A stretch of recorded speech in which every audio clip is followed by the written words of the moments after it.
Hello दोस्तों, हिंदी की बिंदी channel में आप सभी का स्वागत है। तो दोस्तों, आज आप सभी के लिए बिहार टीजीटी में जो माध्यमिक हिंदी की जो परीक्षा हुई थी वो पूरा का पूरा प्रश्न पत्र मैं शेयर करने जा रही हूँ और उत्तर मैं वही आपको बताऊँगी जो कि आयोग के द्वारा माना गया है, यानी कि बिहार राज्य की ओर से जो उत्तर माना गया है। यहाँ पे गलती ये हुई है इनसे कि इन्होंने वो ऑप्शन नहीं दिया है जो आपने लगाया है। यहाँ पे आप देख सकते हैं, ये किसी विद्यार्थी के द्वारा जो है मुझे भेजा गया है। तो यहाँ पे वो आंसर अगर ये लगा देते जो आपने मार्क किए हैं तो आपके लिए ज़्यादा आसानी होती, लेकिन इनके द्वारा ऐसा नहीं किया गया। इनके द्वारा केवल वही उत्तर माना गया है और वही सही उत्तर बस इन्होंने लगा दिया है। ये एक गलती हम कह सकते हैं कि बहुत बड़ी रही है इनकी। लेकिन अब चलिए जो है हम क्या कर सकते हैं, तो जो उत्तर माने गए हैं चलिए उनके साथ चलते हैं और किस प्रकार के प्रश्न पूछे गए थे ये भी आप सबको मिल जाएगा। ठीक है, स्वर के साथ स्वर मिलने से जो विकार उत्पन्न होता है उसे कहते हैं, तो उसे हम स्वर संधि कहते हैं। सही है। विद्यालय का संधि विच्छेद क्या होगा, तो विद्या जमा आलय। सही है। सर्वोत्तम का संधि विच्छेद होगा सर्व जमा उत्तम। सही है। उच्चारण का संधि विच्छेद होगा तो इसका उत जमाचारण। सही है। महोजस्वी का संधि विच्छेद है। अब यहाँ पे ये प्रश्न का जो उत्तर इन्होंने लगाया है मता ओजस्वी, ये तो गलत है। इसका जो उत्तर होगा वो होगा महा ओजस्वी। ठीक है। जब हम महोजस्वी का संधि विच्छेद करते हैं तो वो महा ओजस्वी होता है, ना कि मता ओजस्वी। तो ये तो इनका गलत है, तो आप जो है इस पे ऑब्जेक्शन लगा सकते हैं। क्वेश्चन नंबर 5 पे चलिए अगला प्रश्न है, समास का अर्थ क्या होता है, तो इसका उत्तर है संक्षेप। सही है। जिस समास का पहला पद संख्यावाचक होता है तो उसको द्विगु समास कहते हैं, ये भी सही है। अगला है, घनश्याम में कौन सा समास है, तो बहुब्रीहि। सही है। तमदाता, अब ये तमदाता क्या है यही नहीं समझ में आया कि तमदाता से यहाँ अभिप्राय क्या है, और इसका उत्तर द्विगु समास है। तो देखिए, द्विगु में तो संख्यावाचक शब्द आता है, लेकिन तमदाता एक तो कोई शब्द नहीं है। मतदाता हो सकता है, लेकिन वहाँ पे द्विगु समास में होना तो पॉसिबल ही नहीं है। तो यहाँ इस पे भी ऑब्जेक्शन हो सकता है। आप अपने अकॉर्डिंग ज़रूर कमेंट करिएगा, बाकी जो मुझे लग रहा है मैं आपको बताती जा रही हूँ। तो इस पे भी हम ऑब्जेक्शन जो है लगा सकते हैं। ठीक है। अगला है, जलज शब्द में समास छांटिए। अब जलज में क्या है, यहाँ पे उत्तर दिया गया है बहुब्रीहि समास। अब ये कहाँ तक आपको सही लग रहा है, क्योंकि आप यहाँ देख सकते हैं जलज का समास विग्रह क्या है। तो जलज शब्द में अधिकरण तत्पुरुष समास होगा। जलज शब्द का समास विग्रह जल में जन्मा होता है।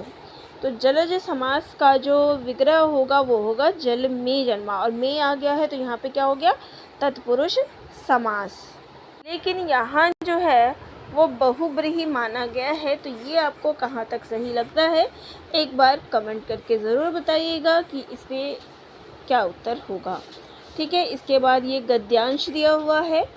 इसमें देख सकते हैं कि ये जो इनका प्रश्न था कि फसलें और पके फल किसकी देन है, तो यहाँ लिखा हुआ है नदियों की। ठीक है। फिर यहाँ पे यही मानवता का प्रमुख धर्म है। भगवान राम ने किसका संहार किया, राक्षसों का। ठीक है। अगला है, सुख दुख में कौन सा समास है, तो द्वंद्व समास ये सही है। सुख और दुख। सही है। कवि ने किस बात को असाध्य कहा है, श्री कृष्ण को बंदी बनाना। फिर इसके बाद भगवान का पर्यायवाची है, तो यहाँ पे प्रभु, ईश्वर, परमात्मा, तो उपयुक्त सभी जो है भगवान के पर्यायवाची है। अगला है, वाक्यों में प्रयुक्त शब्द कहलाते हैं, तो इसको पद कहते हैं। ठीक है। आगे प्रश्न है, बच्चों सामने से ट्रक आ रहा है। इस वाक्य में कौन सा भाव प्रकट होता है, तो चेतावनी का। सही है। मोहन चाकू से सेब काट रहा है। वाक्य से चाकू से किस कारक का उदाहरण है, तो करण से, सही है, करण कारक है। उसका भाई व्यापारी है, तो उपयुक्त वाक्य में विधेय है, तो विधेय क्या है, व्यापारी है। ठीक है, आगे है बपौती में मूल शब्द है, तो इसका जो मूल शब्द होगा वो होगा बाप। ठीक है, अगला है निम्नलिखित वाक्यों में किसमें अपादान कारक की विभक्ति है, तो बिल्ली जो है वो छत से कूद पड़ी, तो छत से वो अलग हो गई, तो अपादान में क्या होता है, अलग होना, तो सही है। रुचि घर जा रही है, वाक्य में कौन सा वाच्य है, कर्तृ वाच्य। ठीक है, छाती फुलाना मुहावरे का अर्थ क्या है, गर्व करना। सितारा चमकना मुहावरे का इसका अर्थ है भाग्योदय होना, सही है। घात लगाना मुहावरे का अर्थ क्या है, तो इसका अर्थ होता है मौका ताकना, सही है। मुंह छिपाना यानी इसका अर्थ क्या है, लज्जित होना, सही है। टांग अड़ाना मुहावरे का अर्थ क्या है, अड़चन डालना, ये भी सही है। गड़े मुर्दे उखाड़ना, इसका सही अर्थ क्या है, दबी हुई बात फिर से उभारना। काला अक्षर भैंस बराबर यानी कि निरक्षर होना। कलम तोड़ना मुहावरे का अर्थ क्या है, यानी कि बहुत बढ़िया लिखना। इनमें से कौन सा वाक्य अशुद्ध है, तो विधवा विलाप करके रोने लगी। इनमें से कौन सा वाक्य अशुद्ध है, भारत में अनेकों राज्य है, ये वाक्य जो है यहाँ पे अशुद्ध है।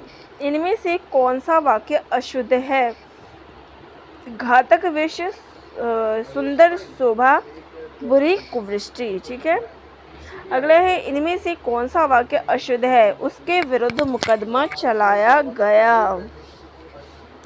इनमें से कौन सा वाक्य अशुद्ध है, तो कच्चे तेल की कीमत घट गया है, ये अशुद्ध है। ठीक है, अगला है, अब यहाँ पूछे राधा की गुड़िया बहुत सुंदर है, तो यहाँ पे जो रेखांकित शब्द कौन सा पदबंध है, तो ये विशेषण पदबंध है। वाक्य के उस भाग को जिसमें एक से अधिक पद परस्पर संबंध होकर अर्थ देते हैं किंतु पूरा अर्थ नहीं देते हैं कहलाते हैं पदबंध। अंधेरा होने से पहले किसान खेत से लौट आया, तो इसमें रेखांकित शब्द क्या है, संज्ञा पदबंध। आगे है शेर की तरह दहाड़ने वाले तुम क्यों काँप रहे हो, तो इसमें कौन सा पदबंध है, सर्वनाम पदबंध। सुबह से शाम तक वह बैठा रहा, इसमें रेखांकित अब पदबंध कौन सा है, अव्यच पदबंध। जिस वाक्य में कर्म की प्रधानता होती है वह कौन सा वाक्य है, कर्मवाच्य। मोहन चित्र बनाता है, इसमें कौन सा वाक्य है, कर्तृवाच्य। मुझसे ऐसी बातें नहीं सुनी जाती है, इस वाक्य में क्रिया किसके अनुसार है, कर्म के अनुसार।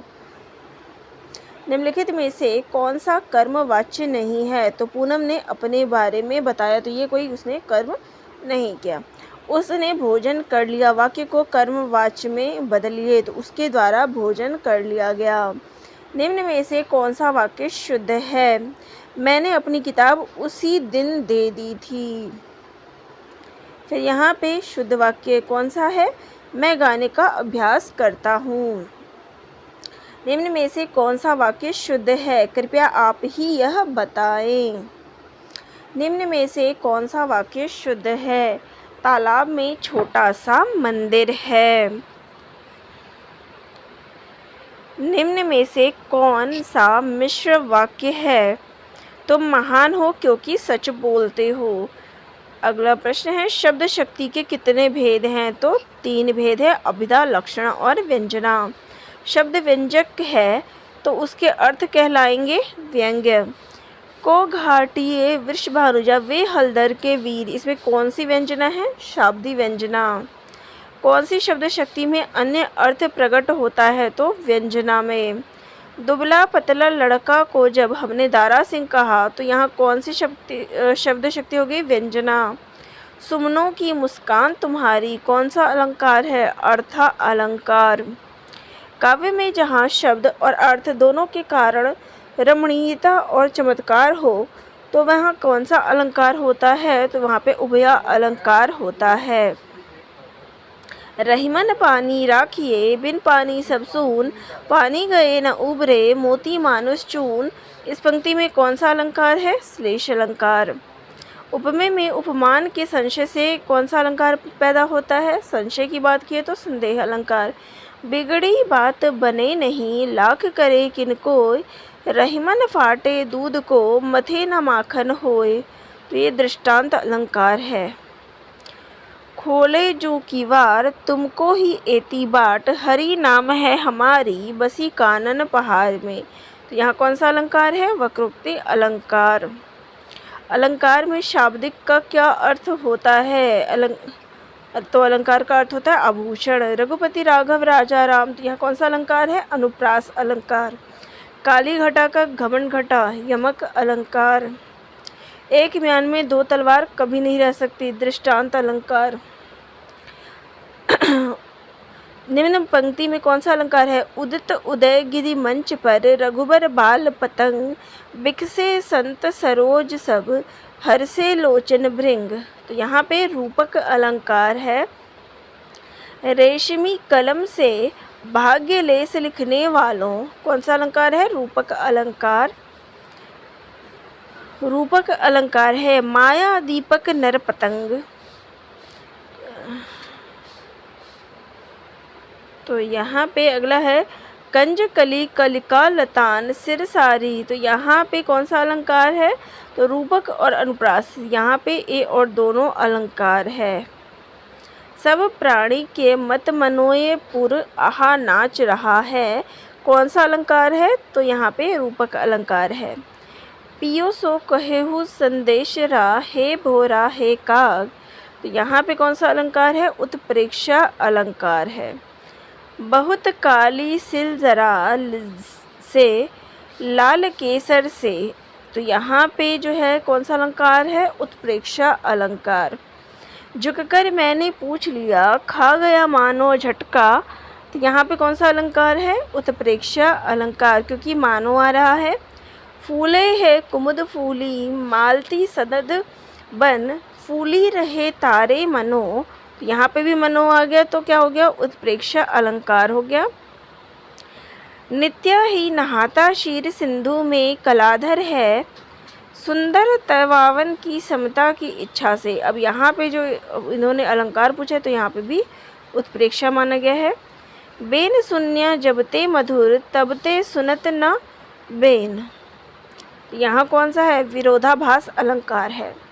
तंत्री नाद कवित रस, सरस राग रति रंग, अन बूढ़े बूढ़े तिरे, जे बूढ़े सवंग। यहाँ पे कौन सा अलंकार है? तो यहाँ पे विरोधाभास है। पत्थर कुछ और मुलायम हो गया। तो यहाँ पे क्या अलंकार है? विरोधाभास है। विस्मय यह गोदावरी, अमृतम फल देत। तो यहाँ कौन सा अलंकार है? यहाँ भी विरोधाभास है। फिर यहाँ पे उससे हादी होड़ लगाई। तो यहाँ कौन सा अलंकार है? विरोधाभास। छिदी धातु का शाब्दिक अर्थ क्या होता है? ढकना, आच्छादित। तो ये दोनों ही अर्थ इसके होते हैं। जिन वर्णों के उच्चारण में अल्प समय लगे उसको क्या कहते हैं? ह्रस्व। छंदों को पढ़ते समय विराम स्थल को क्या कहा जाता है? यति। चंचल शब्द में चंग वर्ण में कौन सी मात्रा होती है? गुरु। भगण में कितने लघु और गुरु वर्ण होते हैं? तो यहाँ आप देख सकते हैं। जिस छंद में प्रत्येक चरण में 11 वर्ण होते हैं उसे क्या कहते हैं? तो उसे हम उपेंद्र व्रजा और इंद्र व्रजा यानी कि ब और स दोनों कहते हैं। कवित्व वर्णिक छंद में कुल कितने वर्ण होते हैं? 31। निम्नलिखित में पंक्ति में कौन सा छंद है? ना जिसमें कुछ पौरुष हो यहाँ, सफलता वह पा सकता कहाँ। तो यहाँ पे द्रुत विलंबित छंद है। निम्नलिखित पंक्ति में कौन सा वार्णिक छंद है? आए प्रजाधीप निकेतन पास ऊधो, पूरा प्रसार करती करुणा जहाँ थी। तो यहाँ पे वसंत तिलका है। फिर यहाँ पे भुजंग प्रयाति कौन सा छंद है? वार्णिक छंद है। काव्य गुण कौन सा है? तो काव्य के सौंदर्य और अभिव्यंजना शक्ति को बढ़ाने वाले तत्व जो है वो काव्य गुण कहलाते हैं। काव्य प्रकाश नामक ग्रंथ के रचनाकार हैं मम्मट। चारों चंद्र की चंचल किरणें खेल रही थी जलथल में। तो यहाँ इन पंक्तियों में कौन सा काव्य गुण है? तो प्रसाद गुण है। निम्नलिखित में से कौन आचार्य भरत मुनि के अनुसार काव्य गुण होते हैं? तो इनमें से कोई भी नहीं है। काव्य अलंकार सूत्रवृत्ति किसकी रचना है? वामन की। अभिनव गुप्त के अनुसार रस के कितने प्रकार हैं? तो 9 प्रकार हैं। नहीं पराग नहीं मधुर मधु, नहीं विकास यही काल, अली कली की सौबध्यो, आगे कौन हवाल। तो इनमें कौन सा रस है? तो इसमें श्रृंगार रस है। करुण रस का स्थायी भाव क्या है? तो यहाँ पे हास्य उत्साह भय है। तो इनमें से कोई भी नहीं है। वीरों का कैसा हो बसंत, तो इसमें किस रंग रस की प्रधानता है? तो वीर रस की। भयानक रस का क्या भाव है? तो भय। तो यहाँ तक जो है हमारे हिंदी के जो प्रश्न थे वो ख़त्म होते हैं। अब यहाँ पे सामान्य अध्ययन का जो है प्रश्न है वो शुरू होता है। शिक्षण प्रक्रिया में एक महत्वपूर्ण तत्व है तो शिक्षा। पाठ्य चर्चा है तो शिक्षण का निर्जीव ध्रुव बिंदु है। इनमें से एक शिक्षण का चरण नहीं है तो अंतः क्रियात्मक जो है इसका चरण नहीं है। चिंतन का तो अवलोकन कर सकते हैं, माप सकते हैं, देख सकते हैं, इन्होंने जो है उपरोक्त कोई भी चीज़ नहीं कर सकते। रॉबर्ट मेगर के अनुसार प्रभावकारी उद्देश्य के अवयव है तो निष्पादन स्थितियाँ मानदंड तीनों हैं। ठीक है। परिसंवाद एक प्रकार का क्या है? तो विचार विमर्श की विधि है। शिक्षक केंद्रित शिक्षण है तो सत्तावादी। सुकरात विधि है तो सुकरात विधि कौन सी है? प्रश्न उत्तर। गैगने ने प्रस्तुत किया तो क्या प्रस्तुत किया है? इवेंट्स ऑफ इंस्ट्रक्शन चरण। गैगने के इवेंट्स ऑफ इंस्ट्रक्शंस के कितने चरण होते हैं? 9 चरण होते हैं। सूक्ष्म शिक्षण में कौन से चरण शामिल हैं? तो ज्ञान प्राप्ति की स्थिति, कौशल अधिग्रहण, अंतःस्थिति यानी उपयुक्त सभी।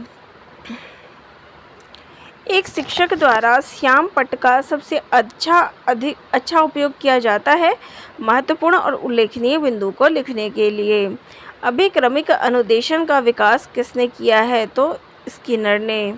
प्रगतिशील कक्षा पारिस्थितिकी तंत्र में बच्चों को देखा जाता है सक्रिय अन्वेषक के रूप में। शिक्षार्थी केंद्रित शिक्षा का प्रमुख सिद्धांत है तो इसमें है करके सीखना। पाठ्य पुस्तक का उद्देश्य होना चाहिए किसी विशेष विषय में पाठ्यक्रम के शिक्षण और सीखने का मार्गदर्शन करना। विश्वविद्यालय का पुस्तकालय बजट पारित किया जाता है कार्यकारी परिषद द्वारा। एक अच्छा शिक्षक होना चाहिए साधन संपन्न और सहभागिता। छात्र आमतौर पर एक शिक्षक की प्रशंसा करते हैं जो सभी छात्रों से मित्रवत हो। शिक्षण एक पारस्परिक गतिविधि है शिक्षक और छात्र के बीच। वर्तमान परीक्षा प्रणाली में किस क्षेत्र के उद्देश्य का मुख्य रूप से मूल्यांकन किया गया है? तो संज्ञानात्मक क्षेत्र का। मात्रात्मक निर्णय की प्रक्रिया है तो वो है मापन। किस प्रकार के मूल्यांकन का उपयोग कक्षा में रैंकिंग के लिए किया जाता है? तो मानक संदर्भित मूल्यांकन के लिए। निम्नलिखित में से कौन पाठ्य चर्चा विकास का भाग नहीं है? तो शिक्षकों का चयन करना। किसी विषय के प्रसंग को विशिष्ट समय में पूरा करने की एक रूपरेखा है तो वो है पाठ्यक्रम। निम्नलिखित में से शिक्षा का कौन औपचारिक अभिकरण मनुष्य के जीवन में प्रबल है? तो वो है विद्यालय। संविधान के किस अनुच्छेद द्वारा शिक्षा को मौलिक अधिकार का दर्जा मिला है? तो अनुच्छेद 21A के द्वारा। बच्चों के अधिगम के लिए सबसे आवश्यक कारक है तो वो है बच्चों की तत्परता। दूर सम्मेलन है तो 2 तरफ प्रसारण प्रणाली का। शिक्षक के लिए श्यामपट्ट पर लिखने का सही तरीका क्या है? पहले बातों को लिखना और तब छात्रों को पढ़ने के लिए कहना। अब अगला जो है वो है अदर स्किल्स। यहाँ जीके के प्रश्न देखिए। रोहिलखंड में 1857 में विद्रोह का सेनापति कौन था? तो अहमदुल्ला। डोडा बेटा चोटी निम्नलिखित में से किस पहाड़ी श्रृंखला में स्थित है? तो नीलगिरी में। निर्यात आय में कृषि का क्या योगदान है? तो 0.1। कुंवर सिंह ने अपनी अंतिम युद्ध किस अंग्रेज कप्तान के विरुद्ध लड़ा था? तो वो है महान। खबरों में रहे बंधन एक्सप्रेस और मैत्री एक्सप्रेस भारत और किस देश के बीच में चलती है? तो बांग्लादेश के बीच में। डीडीटी और एल्युमिनियम के डिब्बे डैश के उदाहरण हैं? तो गैर बायोडिग्रेडेबल प्रदूषक के। प्लास्टिक कचरे के लिए निम्नलिखित में से कौन सा कथन गलत है? तो इसका उपयोग जो है खाद बनाने के लिए किया जाता है। वनों की कटाई का सबसे बड़ा चालक है? तो वो है कृषि। ग्लोबल वार्मिंग पृथ्वी की जलवायु प्रणाली के डैश में एक सदी के पैमाने पर वृद्धि गई है? तो औसत तापमान। काला हिरण निम्नलिखित में से किस श्रेणी के जीवों में आता है? तो लुप्त प्राय प्रजातियों के रूप में। 5 लोगों की औसत आयु 42 वर्ष है। दूसरे सप्ताह में 8 लोग हैं जिनकी औसत आयु 81 वर्ष है। जब दोनों समूह को मिलाया जाता है तो जो आयु होती है वो क्या होगी? 66 वर्ष। ठीक है।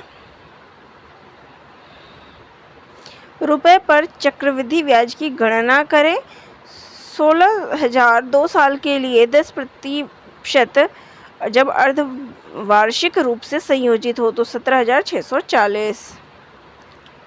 0.09 और 0.007 का गुणनफल है तो वो होगा 0.00063। ठीक है। दो संख्याओं का महत्तम समापवर्तक 8 है जबकि उनका लघुत्तम समापवर्तक 144 है।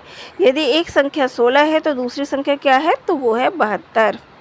दो घर आमने सामने हैं, दोनों के ऊपर जो है चिमनियां हैं। चिमनियों को मिलाने वाली रेखा ज़मीन से 45 डिग्री का कोण बनाती है। यदि एक घर की ऊंचाई 25 मीटर है और दूसरे की ऊंचाई 10 मीटर है तो घर एक दूसरे से कितने मीटर दूर है? 18 मीटर। मूली का संबंध जो है जड़ से है तो गुलाब का संबंध फूल से है। वह शब्द चुने जो बाकी से अलग है तो वो है आवरण। कि टोपी, पगड़ी, हेलमेट सब सर पे पहने जाते हैं लेकिन आवरण जो है वो पहनने का नहीं है। यहाँ पे सीरीज़ है 8, 12, 9, 13, 10, 11। इसके बाद क्या आएगा? तो देखिए इसके बाद जो क्रम है वो है 15 क्योंकि 14 के बाद जो है अगली संख्या यहाँ पे 15 आएगी और 11 के बाद अगली सीरीज़ 12 आएगी। ठीक है। यदि पंक्चुअल को ये लिखा जाता है तो लूना को क्या लिखा जाएगा? तो लूना को लिखा जाएगा 5786। तस्वीर में एक महिला की ओर इशारा करते हुए राजेश ने कहा, अपने दादा की इकलौती बेटी मेरी पत्नी है। राजेश उस महिला से किस प्रकार संबंधित है? तो उसका वो पिता है। ठीक है। तो ये थे 150 प्रश्न जो कि बिहार स्टेट पेपर में पूछा गया था माध्यमिक स्तर पर। तो आप सभी को प्रश्न कैसे लगे कमेंट बॉक्स में कमेंट करिएगा। मैंने सारे ही प्रश्नों का संकलन आप सभी के सामने रख दिया है। धन्यवाद।